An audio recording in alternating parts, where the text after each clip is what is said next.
Welcome back to Big Red Rant. Of course, you all know that the Huskers got a much-needed win last week. And I don't want to jinx anything, but this next game feels like a tune-up that the Huskers still desperately need.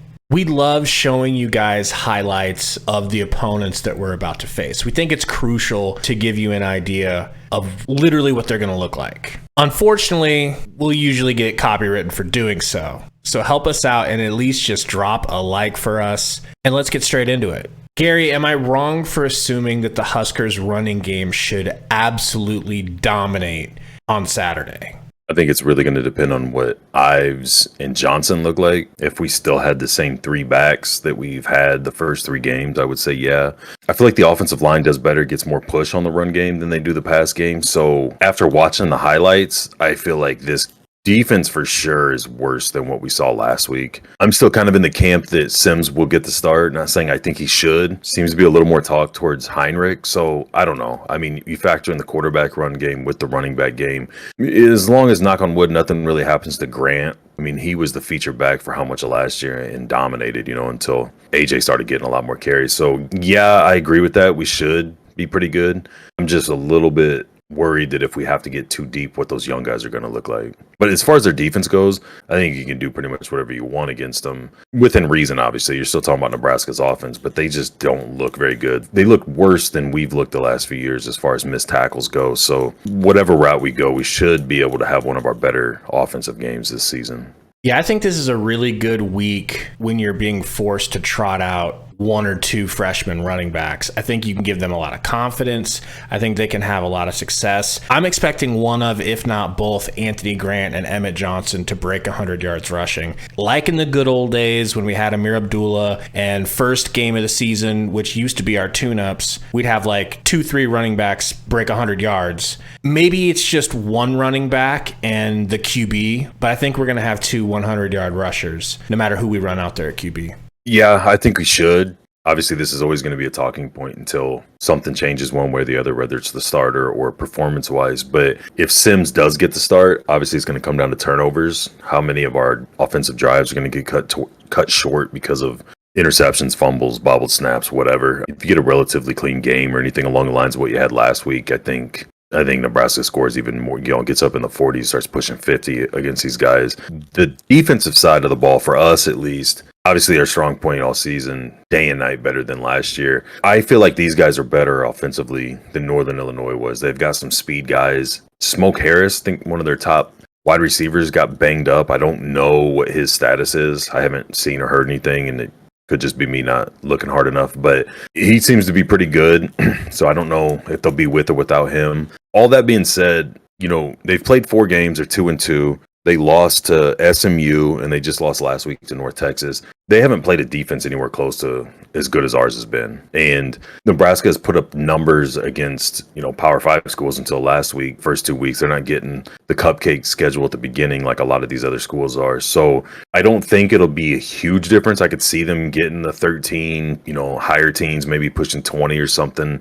Not just in garbage time, just because, when you got guys with speed, like some of their guys seem to have, things can happen. Somebody misses one assignment or, one missed tackle or something can turn into a big play. But I'm with you, man. I don't want to sound arrogant or like we have anything to be arrogant about as Husker fans. I just feel like this game, I hope that they're really planning to do what they would like to do without, obviously, you got to be careful you're not putting too much on tape, but use this as like a live steroid on practice for the Michigan game. Kind of see what you want to do, what you can do. If there's anything new you want to put into either side of the ball, maybe test it out a little bit. I don't think this game should be in jeopardy by any stretch or a close game by any stretch. I think especially by around halftime, a little before, right after, whatever, I think Nebraska should be blowing it open pretty good. We never wish injury upon anybody, but it might be nice for them to not have Smoke Harris out there because he really did stand out in the tape that we watched. I'll probably be keeping my eye on our offensive line the most because I think that this game is crucial for them. They cannot get pushed around and embarrassed against this team. There's no reason for it. If they can't look impressive against this team, how are you going to even come close to competing against Michigan, let alone the rest of the Big Ten? I agree with you, but that to me, there's 2 parts to that. I don't feel like the O-line gets pushed around as much, I feel like they don't move their feet as well. A lot of guys turning around because guys went right around them, inside or outside. A jab step, seems to really throw some of the, especially on the ends, throw those guys off. As far as Michigan goes, their offense so far, and keep in mind, most of these Power 5 and other Big Ten schools, they are starting off with more cupcake schedules. Last week and this week, most of these teams had at the front end of the season, and their offenses, in my opinion, and I think statistically and ranking wise too, I'm not sure, I'd have to look, is quite a bit lower than it was last year. Now, whether that's because Harbaugh's not there right now, or it's hard to get up for little games like that. I don't know how far in the game they're putting scrubs and things like that, but not to look ahead or discuss too much ahead. But the way our defense is playing, the way their offense looks, I think Nebraska has a really good chance of keeping that game close or relatively close. But obviously we'll get into more of that next week. But back to your point with the O-line, they definitely need to look better, as close to dominant as they can against teams like this, as it's basically the last game before they go into the Big Ten schedule. But like I said,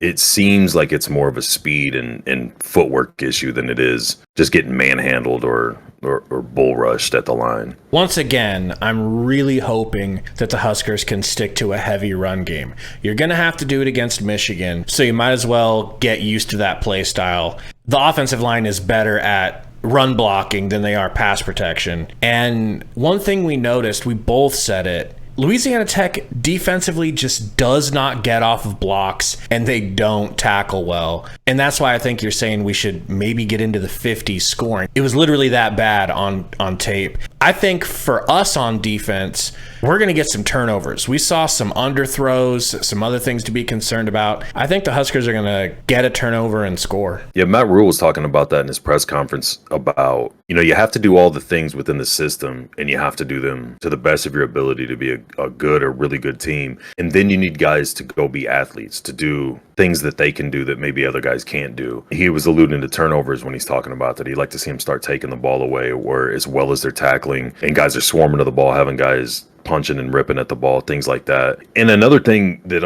I don't think gets enough notice a lot of the times is how much the pass rush affects turnovers. And this is going to be the best pass rush I've seen. So I think there needs to be a little more emphasis overall in the season, but especially in this game, again, getting ready to get into the meat and potatoes of the schedule in the Big Ten going in. But the way Hutmaker's looking, and I know Robinson's getting a lot of double teams, but like people have talked about, he's looked underwhelming. I don't know that I necessarily agree with that, just because it's tough when you've got a 5-man offensive line on front and you're only rushing 3 guys. It's easier for them to double team, which is what offensive linemen want to do. But when you're one of those guys in the middle, it's not the same as just trying to beat a tackle off the edge. So they hopefully blitz packages, things like that. They can get some pressure up the middle, and that's going to help out. That's whether you're hitting the quarterback and making him lose the ball, or you're forcing him to get rid of the ball quicker. I'm more interested in seeing that part of the offense improve than I am corners trying to jump routes or guys trying to rip ball. Like, don't get me wrong, I hope they